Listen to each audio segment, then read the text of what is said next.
ఈ రోజు మనతో ఉన్నది గెస్ట్ కాదు, మై ఫ్రెండ్ శేఖర్ భాషా. శేఖర్ మనం 15 years అయింది మనం కలిసి. పేరు కూడా చెప్పుకోరు, పేరు కూడా చెప్పుకోరు మరి అంత ఏంటి. అసలు జెమినీ టీవీ ఫస్ట్ ట్యాంక్.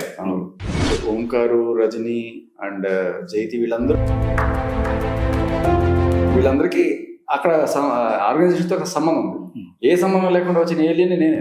చాలా మంది సెలబ్రిటీస్ కూడా నీ వెహికల్ దగ్గరకు వచ్చి నీతో మాట్లాడి రేడియో స్టేషన్ ని ఒక క్యాంటర్ లోకి మార్చారు.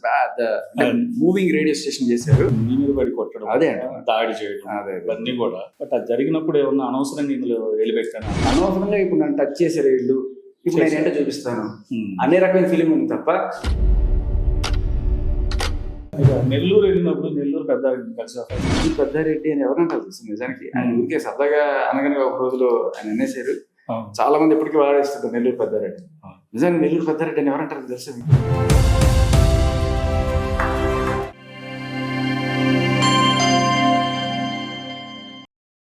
Hi, welcome to Dhatri. ఈరోజు మనతో ఉన్నది గెస్ట్ కాదు, my friend Shekhar Basha. Shekhar, first of all congratulation to baby boy. Shooting start చేసే ముందే కెమెరా సెట్ చేసుకుంటున్నప్పుడు సార్ హ్యాండ్ ఇట్లా ఎత్తున్నారు. ఎందుకు తెలుసా, మీరు మీ పేరు చెప్పలేదు కదా, అందుకే చేయొద్దు అన్నారు. అట్లా అంటారా? చేయొద్దు చూసా, చేయొద్దు అంటే చైతు. సో చైతు పేరు కూడా చెప్పుకోరు, పేరు కూడా చెప్పుకోరు, మరి అంత ఏంటి. అయితే ఎనీహౌ శేఖర్, మనం 15 years అయింది మనం కలిసి. జెమినీ టీవీ, అసలు జెమినీ టీవీ ఫస్ట్ ట్యాంక్. ఎందుకంటే జయతి అండ్ మొదటి తరం ఓంకార్, అలాగే రజనీ, వీళ్ళందరూ శేఖర్ భాష. సో వాళ్ళు డైవర్షన్ అయ్యారు, వేరే ఫీల్డ్ లోకి వెళ్ళారు. నువ్వు కూడా మధ్యలో మూవీ కూడా డైరెక్ట్ చేసావు. అసలు ఇది పక్కన పెడితే విజయ్గా అది అందరికి కొత్త, అంటే రేడియోలో చేస్తున్నారు.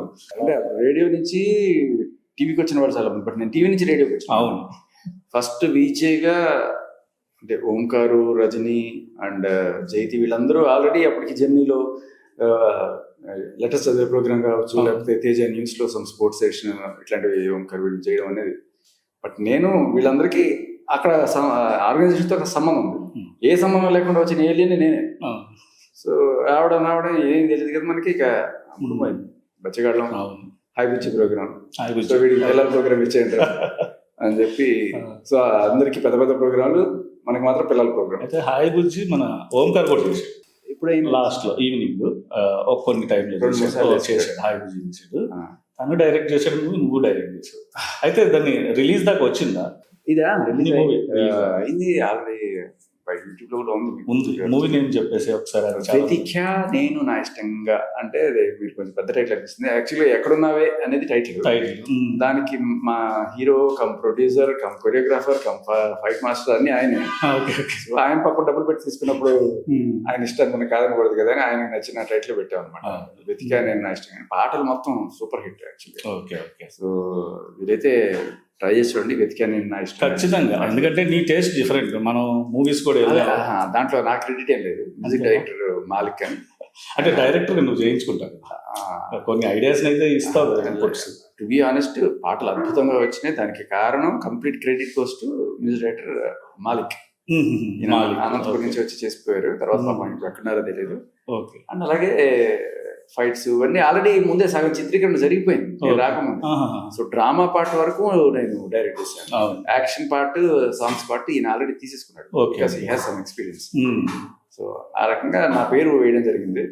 స్టోరీ అంతా అయిందే, స్టోరీ స్క్రీన్ ప్లే అంతా అయిందే, but direction to some extent of the drama is mine. అదే. అండ్ ఇంకోటి, ఆర్జేగా నీ అచీవ్మెంట్స్ కూడా మార్దాన్ చేసావు. 100 hours కంటిన్యూగా ఫుల్ సక్సెస్ అయిపోయింది. ఎందుకంటే చాలా మంది సెలబ్రిటీస్ కూడా నీ వెహికల్ దగ్గరకు వచ్చి నీతో మాట్లాడి చాలా బాగా సక్సెస్ చేసావు. అండ్ దాంట్లో ఒక చిన్న ఒక సోషల్, నా వెహికల్ అంటే నా కార్ అనుకుంటారు, వెహికల్ కరెక్ట్ రేడియో స్టేషన్ ని ఒక క్యాంటర్ లోకి మార్చారు. మూవింగ్ రేడియో స్టేషన్ చేశారు. సో హైదరాబాద్ మొత్తం ఒక్కొక్క ప్లేస్ లో రీచ్ అయ్యి, ఇంకోటి దాంట్లో ఒక చిన్న సోషల్ మెసేజ్ కూడా దాంట్లో ఇన్వాల్వ్ చేశారు. చాలా బిగ్ హిట్ అయింది. త్రూ ప్లాస్టిక్ అని, తర్వాత ఇంటర్నెట్ ని వాడుకోండి, ఊరికే పెద్దానికి క్యూల్లో నుంచోకండి, టికెట్లు కానీ లేకపోతే బిల్లులు కానీ కట్టడానికి. సో అప్పట్లో చాలా ఏళ్ళ క్రితం మనం అవేర్నెస్ పట్టుకొచ్చాం. అయితే ఇంకోటి నువ్వు చాలా కూల్గా ఉంటావు, అది ఫస్ట్ పక్కన పెట్టే. ఈ జెమినీ యాంకర్స్ అంతా ఏమన్నా అమృతం ఏమన్నా తాగుతారా? నాకు తెలియదు. ఎందుకంటే ఆల్మోస్ట్ 15 అంటే మనం కలిసే 15, అంతకుముందు జర్నీ పక్కన పెడతాం. 20-25 years ఇంకా మారవా ఇక? నేను అలాగే ఉన్నానంట. అంతే, ఇంకా అప్పుడు కంటే తెలిసన్నావు తెలియకన్నావో అమృతమే కారణం. నిజం చెప్తాను కదా, ఫుడ్ లో 2 రకాలు ఉంటాయి, ఒకటి మృతం, ఇంకోటి అమృతం. నేను యోగా చేసినప్పుడు తెలుసుకున్న విషయం ఏంటంటే, మనం ఏదైనా సరే దాన్ని కాల్చుకొని కట్ చేసి చంపేసి తింటే అది చచ్చిపోద్ది. రాగా పచ్చి ఆహారం ఎంత తీసుకుంటావో అదంతా అమృతంగా ఉంటాం. అది తీసుకున్నంత కాలం నిజంగానే నువ్వు అమృతంగా ఉంటావు, నువ్వు ఏజ్ అవ్వవు. So try to become vegan, vegetarian. అయితే నేను మారిపోయాను. అయితే అంటే నేను మారిపోయాను కానీ నేను మారలేదు. అంటే నాన్ వెజిటేరియన్ వెజిటేరియన్ మారిపోయాను, అందువల్ల నేను ఎలా ఉన్నాను అలాగే. Okay okay. మనం ఒకసారి నీ బర్త్డే పార్టీ కూడా మీ ఇంట్లో చేసుకున్నావు. అంటే నువ్వు మర్చిపోయి, ఎందుకంటే 15 years అయిపోయింది, ఎంతో మంది ఫ్రెండ్స్ వస్తారు. యాక్చువల్గా నువ్వు కొన్ని నాకు సజెస్ట్ చేసిన ఫుడ్స్ 2 ఉన్నాయి, అవి నేను బాగా ఇష్టపడుతున్నాను. ఒకటి కాన్కెన్, ఎక్కడంటే మన సత్యం థియేటర్ పక్కన 1 అది ఉండేది, స్పెన్సర్ పైన. ఆ రోజు బర్త్డే రోజు ఫస్ట్ అటు వెళ్ళి ఇంటికి వచ్చాము. అయితే అది చాలా బాగా ఇష్టం, అది ఫస్ట్ ఎంజాయ్ చేశాను. తర్వాత ఇంకొకటి, ఒక రోజు నైట్ మనం ఇది అయిపోయిన తర్వాత ఈ అమీర్పేటలోనే ద్రాక్ష జ్యూస్, ఇంత ఫుడీ కదా నువ్వు. ఎస్, అది స్పెషల్లీ నువ్వు చెప్పిన తర్వాత నేను అక్కడ ఎన్నో ఏళ్ళు తిరిగా, అక్కడే జావా కోసం నేర్చుకున్నా. ఎప్పుడు అది నేను టేస్ట్ చేయాలి. మంచి ఫుడీ, చాలా ఇష్టపడతావు. అంటే మరి వేగంగా ఎందుకు మారు? Any reason, specific reason? ఒక చిన్న ఆదర్శం, పాపం జీవహింస ఎందుకు.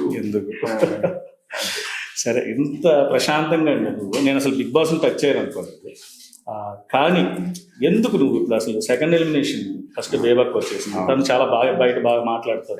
ఇదే కారణం, నేను వీగన్ గా మారిపోవడమే. అంటే బలం లేకపోవడం, వాళ్ళని ఎదుర్కొనే బలం లేకపోవడం కూడా కాదు, వీగన్ గా మారడం వల్ల మనకు అంటే లాభాలు ఏంటి, ఇప్పుడు చెప్పిన లాభాలు. అంటే నష్టాలు ఏముంటాయంటే, ప్రోటీన్ డెఫిషియన్సీ వస్తుంది, అండ్ అలాగే విటమిన్ B12 ఇలాంటి కొన్ని విటమిన్ డెఫిషియన్సీ వస్తుంది. సో మనం వీగన్ గా ఉంటూనే అవి డెఫిషియన్సీ ఉండకుండా ఉండడానికి మనం ఈ విటమిన్ క్యాప్సూల్స్ తీసుకుంటాం, లేకపోతే ప్రోటీన్ పౌడర్ ఇది కూడా తీసుకుంటాం. సో నేను ముందే చెప్పి వెళ్ళాను, బట్ వాళ్ళ రూల్స్ ప్రకారం అది తీసేసుకోవడం వల్ల నేను ఎగ్గు తినలేక, ఇంకా ఒకసారి మనం అనుకున్న తర్వాత దానికి కట్టుబడి ఉండాలి కదా రూల్స్ అని, ఇంకా నేను మళ్ళీ సర్వైవల్ కోసం, అంటే బిగ్ బాస్ టైటిల్ ఇస్తాను, నన్ను అలవాట్లు మార్చుకోండి. ఒక్కసారి కాబట్టి అయ్యాక నా మాట నేను. ఎగ్జాక్ట్లీ.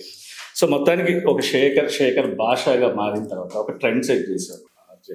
సో అదే నీకు నేమ్ అయిపోయింది, శేఖర్ అనేది పక్కన పెట్టేసి శేఖర్ భాష అయిపోయింది. ఆ నేమ్ నువ్వు ఎవరు సజెస్ట్ చేసి, ఛానల్ అంటే ఆ బిగ్ FM వాళ్ళు సజెస్ట్ చేశారు, నీకు నువ్వే అక్కడ కూడా క్రియేషన్? తోచినట్టుగా నీతల రాతని బ్రహ్మే రాస్తాడు, నచ్చినట్టుగా నీతల రాతని నువ్వే రాసుకోరా నేనే పెట్టుకున్నాను. బట్ బిగ్ FMకి వెళ్ళక ఉన్న ముందు ఉన్న FM లో శేఖర్ దాదా నా పేరు. అయితే అదే నేమ్ అక్కడ క్యారీ చేయడానికి కుదరదు అని వాళ్ళు చెప్పినప్పుడు, సో వేరే పేరు ఆలోచించుకున్నప్పుడు నేనే ఆలోచించుకొని శేఖర్ భాష బాగుంటది కదా అని స్టార్ట్ చేశాను. అండ్ మన హైదరాబాద్ కరెక్ట్ గా బాగా సెట్ అయింది, ఫుల్ సక్సెస్ అయింది.